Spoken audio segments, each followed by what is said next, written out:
yang mana semalam media Indonesia melaporkan sebanyak 25 rakyatnya penerima vaksin Sinovac masih lagi dijangkiti COVID-19. Negara kita juga ada membeli vaksin Sinovac daripada syarikat farmaceutical China ini. Jadi kita ingin memahami mengapa terdapat kes yang telah pun divaksin menggunakan vaksin Sinovac ini tetapi masih lagi dijangkiti virus COVID-19. Untuk itu kita bersama dengan Dekan Eksekutif di Fakulti Sains Kesihatan dan Perubatan Universiti Taylor, Profesor Emeritus Dr. P.T. Thomas. Doktor, selamat pagi. Saya nak terus kepada persoalan yang sekarang ini membimbangi seluruh rakyat Malaysia. Mengapa penerima vaksin Sinovac masih lagi dijangkiti COVID-19 seperti yang berlaku di Indonesia ini? Terima kasih Hafizi dan salam sejahtera dan selamat pagi. Sebelum saya menjawab soalan, ada baiknya kita memahami cara bertindak vaksin Sinovac. Izinkan saya memberi sedikit maklumat tentang vaksin Sinovac. Vaksin Sinovac adalah jenis vaksin yang mengandungi virus tak teraktif, inactivated virus. Ini berarti vaksin ini mengandungi virus SARS-CoV-2 tak teraktif, iaitu virus yang menyebabkan pandemik COVID-19, tetapi yang tidak boleh menyebabkan jangkitan virus. Ini adalah teknologi menyediakan vaksin yang paling lama, dan vaksin lain yang menggunakan teknologi ini adalah vaksin polio. Apabila vaksin ini disuntik pada badan, sistem imun badan akan menghasilkan antibodi yang spesifik terhadap virus SARS-CoV-2. Dengan demikian, vaksin meningkatkan tahap imun badan terhadap jangkitan SARS-CoV-2 tanpa menyebabkan jangkitan penyakit. Antibodi yang dihasilkan ke atas virus tersebut, sekiranya seorang itu terdedah kepada virus dan orang tersebut dilindungi daripada jangkitan. Walau bagaimanapun, setiap vaksin ada kadar keberkesanannya, iaitu efikasinya. Ini bererti dan kita perlu ingat, perlindungan yang diberi oleh vaksin tidak akan berkesan kepada 100% orang yang menerimanya. Ini penting. Sebagai contoh, sekiranya efikasi sebuah vaksin adalah 90%, ini bererti sekiranya 100 orang menerima vaksin tersebut, 90 orang akan dilindungi dan 10 orang lain masih ada kemungkinan dijangkiti virus. Ini adalah benar untuk semua jenis vaksin, bukan saja untuk COVID-19. Tiada vaksin yang efikasinya 100%.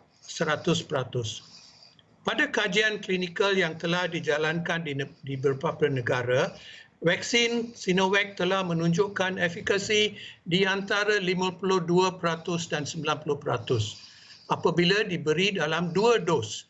Ini pun penting, di mana tempoh masa di antara dos pertama dan dos kedua adalah 14 hari atau 21 hari, iaitu 2 minggu atau 3 minggu. Balik kepada kes positif yang dilaporkan di Indonesia selepas menerima vaksin Sinovac, berdasarkan apa yang saya sebut tentang efikasi sebentar tadi, ini tidak mustahil. Ada 3 kemungkinan. Pertama, orang yang dapati positif termasuk dalam golongan orang di mana vaksin tidak efektif dan oleh yang demikian telah dijangkiti virus. Yang kedua, ada juga kemungkinan orang tersebut telah baru dijangkiti virus sebelum menerima suntikan vaksin tetapi tidak menunjukkan simptom atau gejala dan simptom ternyata hanya selepas suntikan. Yang ketiga, orang ini baru menerima 1 dos saja di mana keberkesanan atau efikasi selepas 1 dos adalah kurang berbanding dengan selepas menerima dos kedua. Itu saja secara ringkas, Hafizi. Dan doktor, adakah ini bermakna doktor katakan tadi bahawa daripada 100 orang yang disuntik vaksin COVID-19, hanya 90 saja yang akan berkesan melindungi, 10 orang lagi itu mereka ini kemungkinan besar akan dijangkiti COVID-19. Adakah ini bermakna 10 orang lagi itu akan terpaksa menjalani rawatan biasa yang dilakukan sekarang ini tanpa vaksin, ataupun sebenarnya mereka ini ada keperluan untuk disuntik lagi vaksin untuk kali kedua atau bagaimana? Mungkin sekiranya mereka dijangkiti, mereka perlu menjalani rawatan. Itu kita tak boleh lari daripada itu. Pasal vaksin adalah pencegahan, bukan rawatan. Tetapi so kita tak tahu sama ada seorang tu diprotect atau tidak.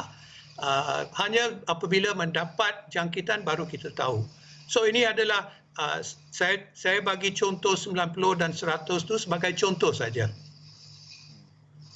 Dan doktor, ada yang bertanyakan adakah vaksin ni sebenarnya macam tadi doktor katakan kadar keberkesanannya itu ada beberapa peratus seperti dinyatakan. Setiap vaksin berbeza kadar keberkesanannya. Jadi bagaimana pula dengan orang tertanya-tanya tempoh vaksin itu aktif dalam badan untuk mengelakkan jangkitan COVID-19? Adakah selepas disuntik vaksin tersebut terus aktif secara keseluruhannya untuk mengelakkan jangkitan ataupun ia memerlukan satu-satu tempoh, contoh tempoh-tempoh inkubasi tertentu untuk vaksin itu sepenuhnya aktif melindungi kita daripada virus COVID-19 itu? Okey, soalan yang baik. So, selepas suntikan pertama, kita tidak mendapat protection yang sempurna. So, selepas suntikan pertama, mungkin efikasi dia 50%. Lepas suntikan kedua, efikasi dia akan meningkat seperti apa yang didapati dalam kajian, iaitu untuk Sinovac di antara 52 dan 90 kajian yang telah dijalankan.